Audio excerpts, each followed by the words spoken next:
You want to hear a secret? No, not that I'm 2 bananas close to completing my nuclear doomsday device. That's not important right now. You don't want to hear about that. What you do want to hear about is old PS1 games about chickens. I know my audience, so basically, out of all the video games I played as a child, this one terrified me the most. Out of all of them. Even more than Resident Evil. Mostly because, I didn't play Resident Evil as a child, but this game scared me so damn much. I can vividly remember watching this sequence of logos and just feeling butterflies. Like I was so scared to actually play the game I consciously chose to play anyway. The reason why? You'll find out soon enough. And if you've played this game, then you probably already know the reason why. But nowadays, I love this game. It's not amazing, but it's sort of a comfort game for me. Chicken Run is generally one of my favourite movies, and I have a real soft spot for this game. The fact that it tormented my childhood actually made me fall in love with it. I think I need to see a therapist for that actually. Anyways, let's head to the main menu, where we see a chicken spitting out another chicken. You all thought chickens were hatched from eggs. No. They just get spat out by another chicken, that's how they're born. And when we start, we get another main menu. You see why I love this game? We get menus. Here we go around this hut with objects representing the options. It's pretty cute. What? And I guess we're playing as a vampire, seeing as I have no bloody reflection in the mirror. So let's begin the game.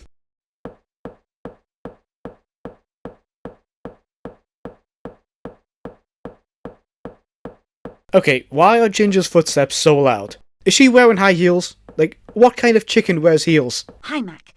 We need to get out of here, and I've come up with a brand new plan. Alright, don't toot your own horn too much. We get a little diagram showing the plan, which is pretty nice. I like how they even measured the speed they travel from the hut to the fence.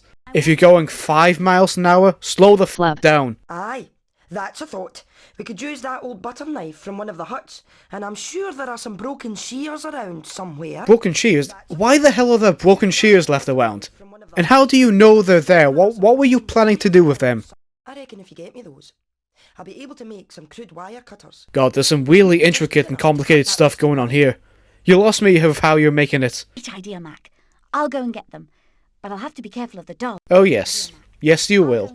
There's a good reason she says that. Oh hey Mac, what are you doing Mac? What are you working on? Hey Mac, do you see me? Hey, what are you doing? You good Mac? Hey Mac, over here Mac, what are you doing? Mac, before I go, can I just check what you needed to cut through the rusty fence? Ginger, we just went over this like 20 seconds ago. Leave me alone. Keep in mind Chicken Run is a family-friendly film, and its target audience is kids. So pick up the video game, and the first track you hear upon starting the wheel game is this.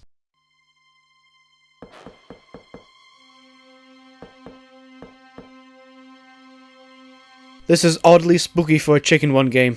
Don't get me wrong, the music is fantastic, but it's oddly creepy, don't you think? Well, once we head outside, we get a bit more of an idea as to why it's so creepy.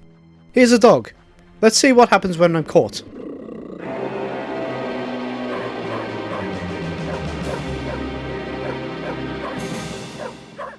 This game was made for kids. Okay, if you wanted to know the reason why I was so terrified of this game, this alone is the reason why. Who the hell hold on. Blitz Games looked at that Chicken Run and thought, you know what this kid's game needs? A scary ass dog screaming at you when you fail. I mean, it's so unnecessary. And the pitch black background with that horrifying stinger music.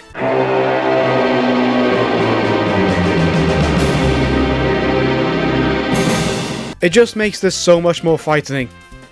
Don't get me wrong, this doesn't bother me today. But when I was a little kid, this was the bane of my existence.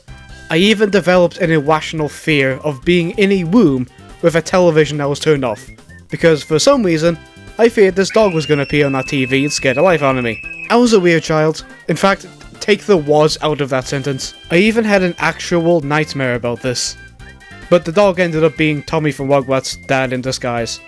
I'm not even making that up, I still don't understand why my brain did that. Well anyways, I should compose myself before we— oh god damn it! You can distract them with these sprouts. This is definitely coming out of their paycheck. There's also a piece of the map of the farm lying on the ground, insinuating that Mr. Tweedy needed a map for this farm, or else he'd get lost. And if you walk into the light, the dog somehow sees you immediately. Even if they're looking away, that's strange. Well, we get the broken shears, and then we pick up the butter knife. Unfortunately though, Ginger can't seem to get out of the hut. The door's slightly to the right, dude. Or maybe she just doesn't want to see that dog again, which is understandable. I managed to avoid the dogs and...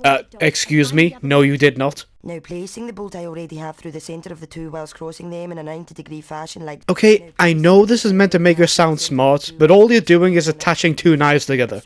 It's not exactly quantum physics. Well, now that we have the wire cutters, the next plan is to cosplay as Mrs. Tweedy. So we cut the wires, which then disappear somehow, and just barely avoid that dog to give him some psychological damage. We're not quite safe out here though, as we do also have to avoid a bloody spotlight.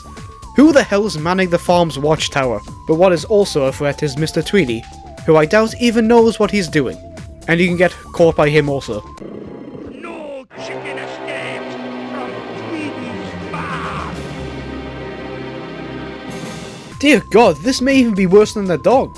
The last thing I ever wanted to see in this life was a low poly Mr. Tweedy with square ears leaning towards me, reaching out his hand, which is in the shape of a boxing glove.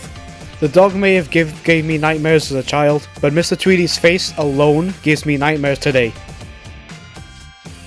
Oh, thank God he's gone to sleep. But let's head up these stairs instead, where we see Mrs. Tweedy walking out of her house, start talking to herself, and then walk back into her house. And then she does it again. And again. This is all she does. She's just spending the entire night walking in and out of her front door, complaining about profits.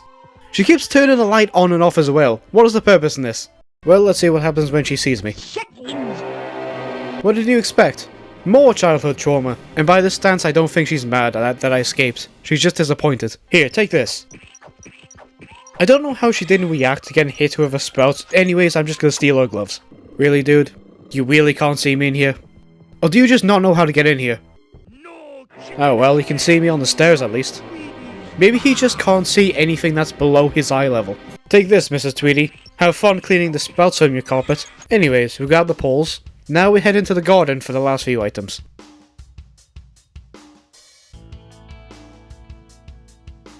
What an eventful cutscene. So now, on top of walking in and out of her front door repeatedly, she is now walking back and forth turning the garden light on and off again. I'm worried about this woman. Well, we have the dress now anyway, and if you get seen with the light on, it spawns a dog to come chase you. As if being seen in the light sends off a siren, or the dogs are all just blind. Yes, great idea, Ginger. Hide from the dog inside the bloody doghouse. Foolproof plan there. Oh, never mind, I guess the dog doesn't even know how to get into his own house.